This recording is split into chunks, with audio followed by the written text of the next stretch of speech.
Dagdagan pa ang mai-issuehan ng arrest warrant ng International Criminal Court. Ipaglabas din ng arrest warrant ang ICC laban kina Senator Bongo. Naku po, mayroon na naman.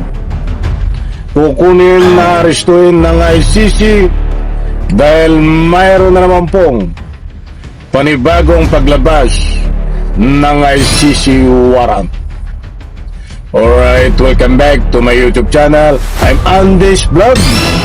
Mga kaibigan, napakainit pa nga balita. Sa maniwala kayo at sa hindi, ang importanteng mahalaga ay naibahagi ko po ito sa inyo.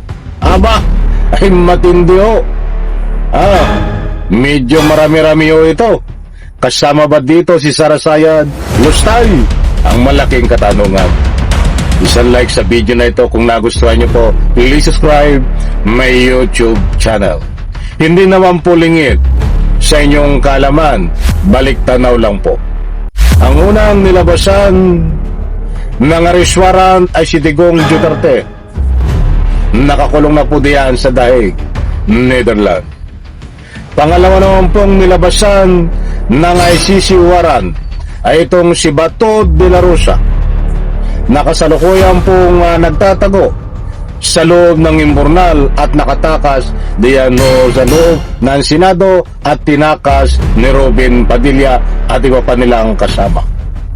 Yan po ang pangalawa. Kumpirmado na nilabasan ng ICC warrant at wanted po ngayon sa ICC. Ito si Bato. At ito po ang mas matindi. Mga mahal kong taga-subaybay, medyo madami-dami ito. Ilang tao ho ito. At sino-sino itong muli again ang paglabasyo ng ICC warrant para arestuhin din ng ICC at kunin upang ikulong diyan po sa Daig, Netherlands. Aba, alam kong may idea na ho kayo, mga kaibigan. Marami ang nagtatanong. Kagabi pa, hindi lang ako nakapag-vlog eh. Marami ang nagtatanong, kasama daw ba si Sarasayad Lustay dito ho sa paglabas muli ng ICC warrant? Aba, yan po ang malaking katanungan. Hindi ko po masasagot yan hanggat hindi ko po ibinabahagi sa inyo. Itong ating resibo katunayan dito po sa issue na napakainit na usapin. Pangilang batch na ba ito? First batch, si Digong. Second batch, itong si Bato. Sabihin natin batch, kahit isa-isa lang o sila. Ito talagang third batch at may kasama. May kasama ho itong pangatlo, third batch na paglabas ng ICC warrant. Shoutout po sa lahat. Nako, huwag nyo pong kaligtaan. Panoorin, pakinggan ang ibabahagi ko po sa inyo. Matindi ho, magugulat kayo. Ito ho, mga kaibigan. Dagdagan pa ang mai-issuehan ng arrest warrant ng International Criminal Court. Ito ang babala ng dating ICC judge na si madagdagan pa ang mai-issuehan ng arrest warrant ng International Criminal Court. Ito ang babala ng dating ICC judge na si Attorney Raul Pangalangan. Wala na rin daw makapipigil pa sa arrest warrant na inilabas ng ICC laban kay Senator Bato de la Rosa. Nako. Bali ang napabalita na posibleng maglabas din ng arrest warrant ang ICC laban kina Senator Bongo at former PNP Chief Oscar Albayalde. Tulad ni Senador Ronald Bato de la Rosa, pinangalanan din ng ICC sina Go at Albayalde bilang co-perpetrators ni MPRRD sa kanyang kasong crimes against humanity. Sa programang Memo ng Billionaire News Channel, sinabi ni dating ICC Judge Raul Pangalangan na posibleng madawit ang lahat ng may kinalaman sa mga krimeng naganap hanggang sila'y pasok sa pipeline ng ICC membership ng Pilipinas mula 2011 hanggang 2019. Ayun na, marami raw madadawit mga kaibigan.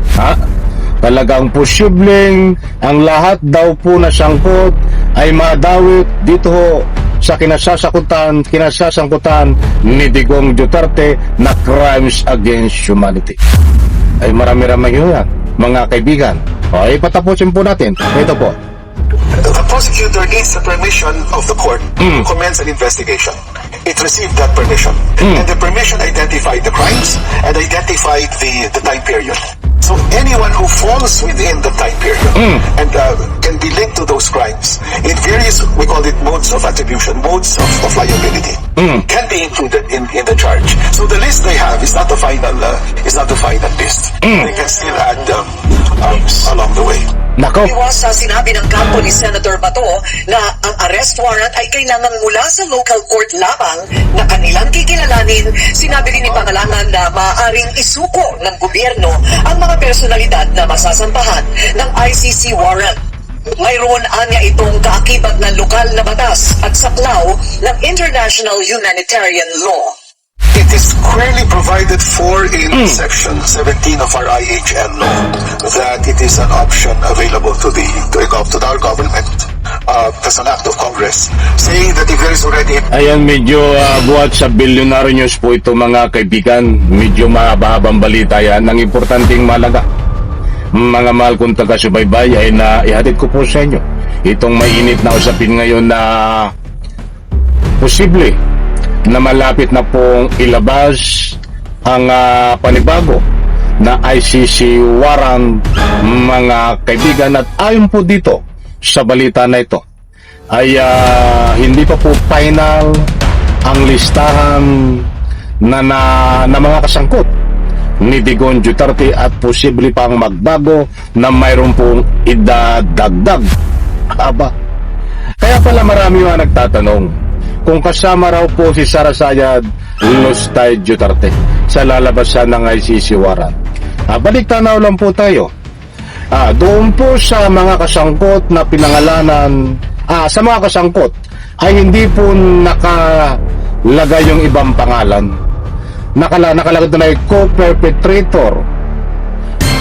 Tapos sa Duterte, hindi naman po co-perpetrator si Digong Duterte. Siya po ang ikangay mastermind. Dito sa co-perpetrator ay pinangalanan din po si Bongo, si Bato. Ay sino pa yung isang Duterte? Kaya marami po ang nagtatanong kung kasama po si Sara Sayad Lustay Duterte. Lalo't higit, ang sabi nga sa balita na ito ay hindi pa final ang listahan at pwede pang mayroong madagdag mga kaibigan. Kahit abangan po natin mga kaibigan. Hindi ko po, ang tanging masasabi ko lang po, public opinion ko, abangan po natin na magsalita at magbigay ang pahayag ang ICC sa pangalawang yugto kung sino pa ang kasama na co-perpetrator ni Digong Duterte. Maliwanag po mga kaibigan. But dito, disclaimer ng mga mahal kong taga-subaybay, maliwanag naman po na posible nang ilabas ang arrest warrant ni Bongo ang susunod ho at ni Albayalde. Sa palagay ko ho, baka si Bongo dito ang kasunod talaga.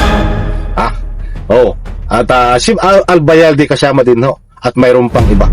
So itong kung magkatotoo ho na dito po sa paglabas ng arrest warrant ay kasama si Bongo at si Albayalde sa third batch ho, mga kaibigan. Abangan po natin at kaabang-abang ito mga mahal kong sa taga-subaybay. Maniwala ho kayo sa hindi, talagang lalabasan ng arrest warrant si Bongo. Hinihintay na lang po kung kailan. Alalahanin po natin, biglaan ang paglabas ng ICC warrant. Probe na po yan, katulad ng kay Digong at kay Bato. Magtatago na ito si Bongo, saan ka man sumunod, habulin ka diyan sa Senado. Wag ka lang patakasin ni Robin Padilla at itakas. Isang like, isang share sa video na ito. Salamat po.